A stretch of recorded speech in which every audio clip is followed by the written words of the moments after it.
Hello and welcome to another episode of A God Shift. I'm your host, Shayna Rattler. I'm so glad that you're here today, but before we get started, I would love if you would do me a favor. So I want you to, wherever you're listening to this episode, I want you to take a screenshot. And with that screenshot, I want you to post it on your social media, tag us here at A God Shift, and then I just want to hear your biggest aha moment or your biggest takeaway from this episode. And the reason why I do that is because I know that there's a lot of believers out there that they really want to do their part in order to uphold and protect Christian values, but everybody doesn't know where to start. And so the more times these episodes are shared, the more people that can be equipped with the tips and the tools and the strategies that we share on this episode. So I want to thank you so much in advance for being willing to do that. Well, I'm excited today. I know I say that all the time, but I really am excited all the time because the Lord just blesses me so much with great guests. And I found out today that this guest is one of the best friends of a previous guest that I had, Tony Miltonberger. And as a matter of fact, Tony, I believe, was the very first episode of this new season. So y'all go back and listen to his episode because he had some amazing, amazing things that we can share to make sure that emotionally things are not getting in the way of us leading effectively. So go back and listen to that. But that's not what this is about. This is about somebody different. So here we go. My guest today is a disciple making leader and writer whose primary passion is to help everyday believers repurpose their lives in light of God's plan for them as disciple makers. He has served with the Navigators since 2000 and is the founder and executive director of the Dayton Disciple Makers Network, as well as the host of the popular Practitioners podcast. He's an avid Reds fan, loves the beach, and dad joking his kids. He lives in Dayton, Ohio, with his wife, Kristen, and their 4 children. I'm so excited to welcome to the show, Justin Gravitt.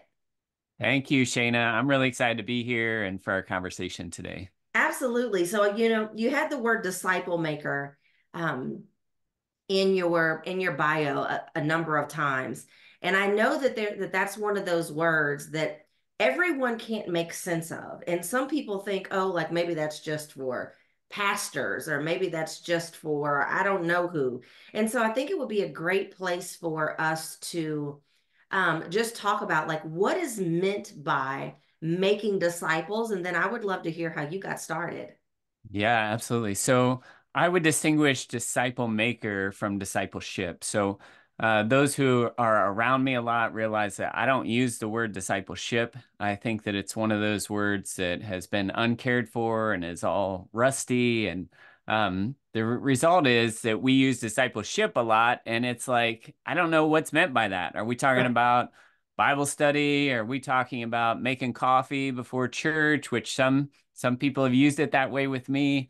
Are we talking about anything the church does, which people have told me that's discipleship? And so what I found is that what a lot of people miss in discipleship is the making part of disciples, right? When Jesus gave us that commandment in Matthew 28, he told us to go and make disciples. And so when I talk about disciple making, I'm talking about all those things that, we need to do to be a follower of Jesus. But I'm also talking about how we're aiming it outward, right? Mm. To into other people's lives so that they become disciples as well and then disciple makers. I love that you say that because I was telling you before we started recording that I have a two-pronged mission. That's number one, to uphold and protect Christian values. But number two, it's to mobilize others to blaze the same trail. Because if there's only a handful of us that are on a similar mission, and it's the same for anything in life, you just don't have the opportunity to have as much impact as what you would like. So it's like, hey, it's not about just me being a disciple. It's about me making disciples and teaching those disciples how to make other disciples. So there's a positive snowball effect, right? Yes, amen to that. Shayna, this is exactly what I do, right? So I work with Navigators Church Ministries. And so most of my time is spent with pastors and church leaders. And the real problem that we have in the church is what that second objective that you just said is trying to solve, right? How do we mobilize people? And how do we mobilize them not just to go to church and to sit in church, but in between the times they're in church, how do they have an effective ministry where they are? And I believe that the paradigm that God has given us for that is disciple making. Yeah. And one of the reasons I believe that is if you look around us, right, mature things reproduce no matter what it is, right? Whether it's a plant or an animal, if everything is going the way that it's designed to go, when it reaches maturity, it's able to reproduce. But in the churches, we have a view of maturity that has kind of left out reproduction. A lot of Mm. times, the picture of maturity in churches is well, we have a lot of knowledge or we have skill in speaking or teaching, which all these things are good. But if they happen and they never lead to reproduction, then I would say that it's not really the picture of maturity that God has given us in the scriptures. And dare I say, maturity is one of the things that's lacking. I think that the reason why we see such an attempt to erode Christian values and the reason why we're seeing so much darkness and evil and chaos everywhere from our homes to our schools to just the world abroad is because there is a lack of maturity.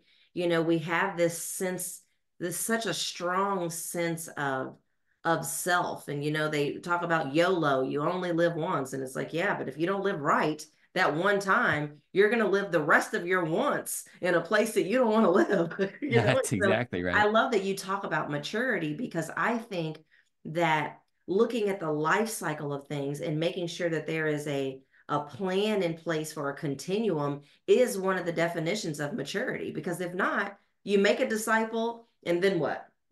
Yeah, that's right. Yep. So why is this so important in the Christian faith?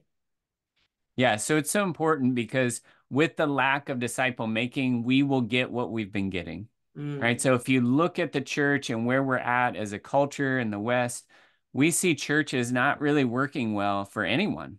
We see that the number of people in the church is continuing to decline. That's a slope that's been going on for decades. For pastors and church leaders, it's not going well either. There yeah, was a state of pastors report that came out recently by Barna, and there are two things that stood out to me in it. The first one is that in the past year, 33% of vocational pastors, those who are, identify as pastors, they're either vocational or bivocational, it's how they're making their living or part of their living. 33% said they'd seriously consider leaving their pastorate in the past year. That's concerning, right? One out of three. But what's even more concerning is that 15%, or nearly one out of five, have seriously considered self-harm or suicide in the past yeah. month. I was going to say that. Yeah. And that is heavy. It's heavy on me, but it's heavy on all of us as a church. So it's not working for those coming. It's not really working for those who are leading. And so what's the problem? One of the things that I really believe is the problem in the church is a lack of disciple making, Mhm. which is reflected in a foundation in the church that is shaky and does not have a foundation of standing in Jesus, Yeah, becoming like him, and doing what he did. A lot of times in church, we talk about Jesus and we talk about the morals that he taught, and we talk about the things that he, miracles he performed, things like that. But we don't look at the method. yeah. And so one of my friends said, Jim Putman, he said, we've separated the teachings of Jesus from the methods of Jesus. Mm, And as a result, we're not going to get the results of Jesus. my And so God. the method of Jesus, in terms of how he did what he did, when we look at how he created this force that went into the world and began to change cultures, he did it through disciple making and deep investment in the 12. That's so good because if we don't know how to do something, who cares that it's possible? Yeah. Right? You know what I mean? Yep. Like, oh, great that he was able to do that. And Yeah. it's like, without this, like, all this is just coming so crystal clear to me because it's like, it tells us, I believe in John 14 and 12 or 12 and 14, greater works than these shall you do in my name because I'm going to Yep. the Father. Well, Yep. how in the world are we supposed to do greater things than what he did if we don't pay attention to how he did it? Like, Yes. yes, miracles, signs, wonders, turning water into wine, although I don't know if we could do that. But all of the different things that he did, and it says you won't even just do this, but you'll do greater than that. How can we Yeah. do greater than that if we don't know how? And what I know in all of my years of being a coach and being a consultant and being a mentor, the number one thing that keeps people stuck is the how. Yep. Yep, that is exactly right. Let me add, right, when you're talking about doing what Jesus did, over 40 times in the Gospels, Jesus said, "Follow me or do what I'm doing." Now, a Yeah. lot of times we will look at that and we'll bring up that verse that you referenced of we can do greater things. He wants us to do greater things than even he did. And we think, well, Lord, how are we going to do that? Like, Yeah. The I'm not same the way I son of God. did. Like, what is this? Right? But the reality is that if you look at Jesus's life, there's nothing that he did that humans didn't do before or after, That's so good. right? When you look at the miracles of walking on water, even, well, Peter walked on water. He wasn't the Son of God. How about changing water into wine? I mean, we have a similar miracle that Elijah did in the Old Testament. Nobody says, well, he was wholly divine, right? Yeah. Humans couldn't do that. And so we have this idea. I think what Jesus modeled for us is a life lived in complete submission to the Holy Spirit. And if we are completely submitted to the Holy Spirit, we could do what he did. Now, the reality is, most of us are so far from that, we can't even conceive of doing those things that he did. But when we think about disciple making, and you're exactly right, the how is what keeps us from moving forward. The how do we make a disciple? And for church leaders, their question that they bring to me often is, how do I make a culture of disciple making? And I have to back them up. I have to say, Pastor, let me ask you this question. Are you discipling anyone? Right. Well, this and that. And I'll say, well, listen, we can't have a disciple making culture until we have a disciple making pastor. And so let's start with you. How do we begin to walk alongside someone relationally, open up the scriptures with them, open up your life with them, and share with them how you are trusting God to move something forward in your life? That's the essence and the heart of disciple making as you do that and give them a vision for doing the same thing with others, right? Right. So Give the them a vision and how give them a model. is the big deal. Say it again. I said, give them a vision and then give them a model. Yes, yes, very well said. I Um, love that. So we're so going to take a quick break, Justin, and then when we come back, we're going to talk a little bit more about how people can get involved with this, how people can start, and all those good things. I just love this. We'll be right back. thanks. God is commissioning women leaders to uphold Christian values and change the course of history for his glory and to mobilize other women to blaze the same trail. Want to know what type of kingdom leader you are and learn specific strategies to impact change based on your type? Find out by going to kingdomtrailblazerquiz.com right now.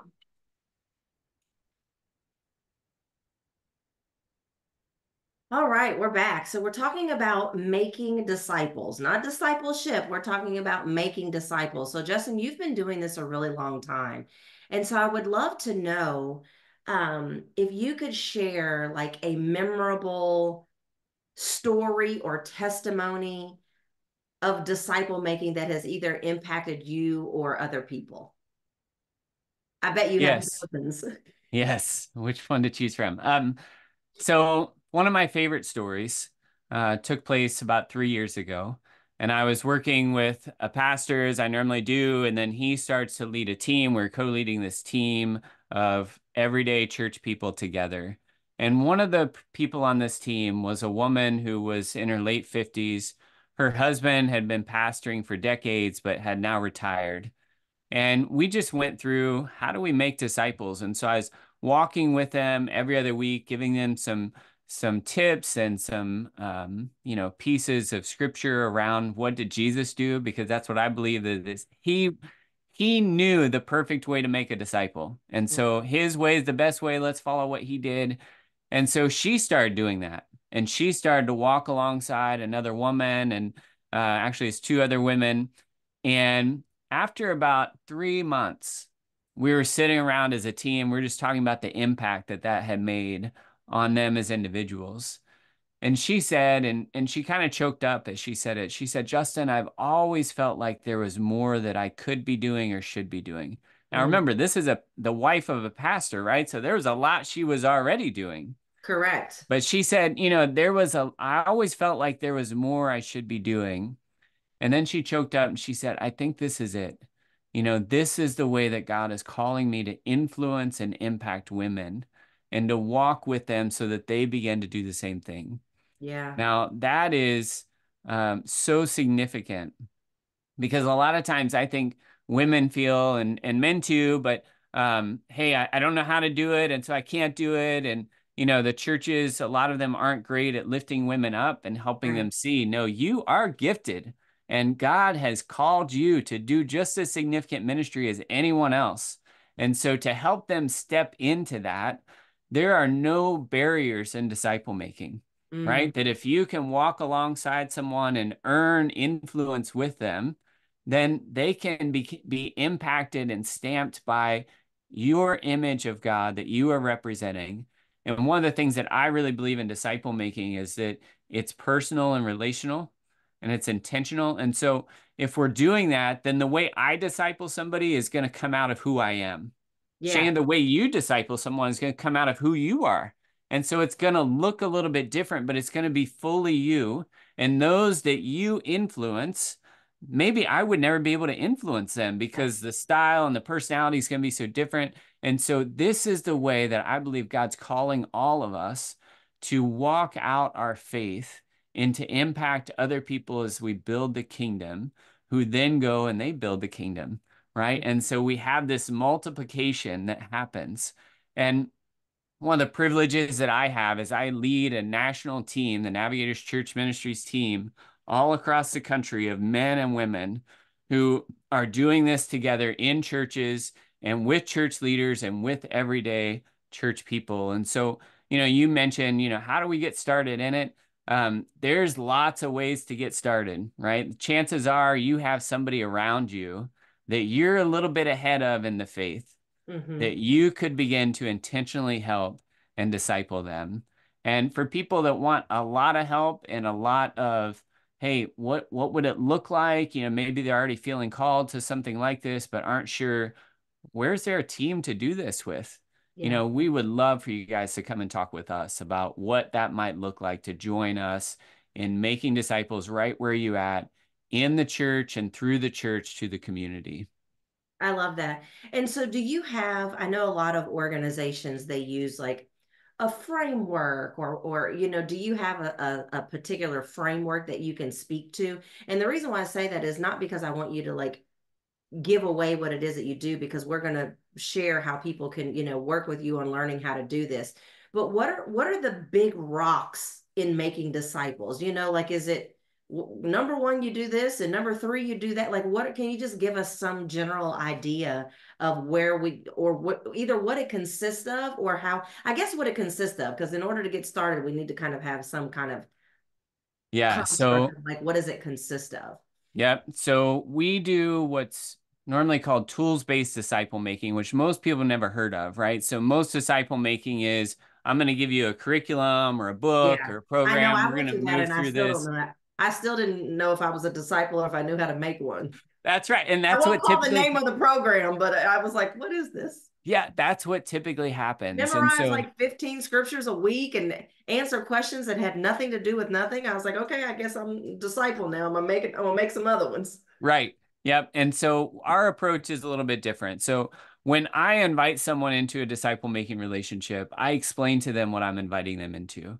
And Yeah. so it's three things. So the first thing is building a relationship together, right? So we're going to have a friendship, and the depth of our friendships is going to be determined by who we are and the amount of time we spend together. But my hope is that we're willing to open up who we are and to share both our strengths and our shortcomings with that person that we're discipling. So that's the first thing, is relationship building. The second thing is life and ministry skills. And so when I'm engaging with someone I'm discipling, the content most of the time is related to a life skill or a ministry skill. So the Mm-hmm. difference between these, so I would say a life skill is anything that's going to help anyone with their life, whether they follow Jesus or not, right? So it's things like, how do I manage my money? How do I, be a good spouse or husband, father, mother, whatever it is. Um, And those sorts of things, right? Life skill. Ministry skill is everything that's particular to following Jesus, right? How do you be a good disciple? How do you spend time in the word? How do you pray? How do you share your faith? Eventually, how do you disciple others, right? Would be part of that. So, life and ministry skills, second thing. The third thing then is character development. Mm, Character development is, what do I see in your life that doesn't line up with what Jesus taught and modeled? And what do you see in my life that doesn't line up to what Jesus taught and modeled? Now, this can be a little bit scary for people, right? Because we tend to ignore those things, or, and what I've learned is that in my life, when people look at me and they say, Justin, I love you, but can I talk to you about something I've observed? And I say, okay. And, then it's a hard thing for me to hear, but it's right. And it's produced there's most growth in the shortest amount of time when people love me enough to have those conversations. In discipling, I'm close enough with them that they know I love them and care for them. And I'm willing to talk about those things for their benefit, not for mine. Right. yeah. And I do it as gently and lovingly as I can. But the reality is, most people don't. And I was 12 years old and around a pastor who had to be the center of attention all the time, everywhere. And I was not an aware 12-year-old, but I noticed it. And I talked to my dad. I was like, Dad, are you going to talk to him about that? He's like, no, no, I'm not. And I couldn't get over that. I was like, why not? Like, this is what he does everywhere, and he may not even know it. And what Right. I believe is that for decades of this person's ministry, they had to be the center of attention. Everybody around him saw it and were impacted by it, but nobody loved him enough to do it. And so those three things, right? Relationship building, life and ministry skills, character development. That's what we mean when we talk about disciple making. We So, equip with tools. So one of the most famous tools the navigators have is the wheel illustration, which has Christ the center and the vertical spokes, right? The word and prayer, the horizontal spokes, witnessing and fellowship. And then the rim and the hub there is obedience. And yeah. so this is what we call, this is our picture of a disciple. This is what we're trying to become. And so that's a brief, we got a whole episode on just that, but that's kind of a No, I mean brief of how do we do it, that right? is gives us at least some starting point. You know what I mean? Because Yeah. again, theoretically, people are like, okay, now that I understand that I should do this, like what are the steps to this? Like what are the components of this? But I Yeah. know that you have a ton of resources and a ton of ways that people can learn more and that they can get involved. So if they want to start just by following you on social media, where would they find you and follow you on social? Yeah. So I'm most active on Twitter, at J Gravitt, Grav is in victory, ITT. On Instagram, I post occasionally at Justin Gravitt. Probably the best place to find me, though, is just at my website, justingravitt.com. And Shayna, for those who are listening that are interested in, like, hey, how do I get started? What is involved? I've written a short ebook that people can download for free on my website. It's a free as a PDF. It's also published, so if people want to go to Amazon and purchase it, they can do that too. But if you just want the information, just go to my website and get it for free as a PDF. Perfect. But yeah, I think that's the key, right? It's one thing to talk about it, but we want people to actually do it, right? Let's actually get started in making disciples. And if you're already doing it, continue to learn and grow so you can get better and better at it. Absolutely. Well, I'm going to make sure that the links to all of this is in the show notes. So all they have to do is click it. And so thank you so much for being here. I know this episode is going to be a hit, y'all. This is one of the most important things that you could share. I don't say that every time. Every week I ask you to share, but there are some, in my opinion, if we're going to see real change in the world around us, there's some that are more important than others. They're all nice to do, but there are some that have a little bit more of a sense of urgency to them. And for me, this is one of them. So please share, share, share this. I hope the episode has blessed you like it blessed me, and that you will go back and listen to previous and future episodes as well. Everybody have a great day. Bye bye.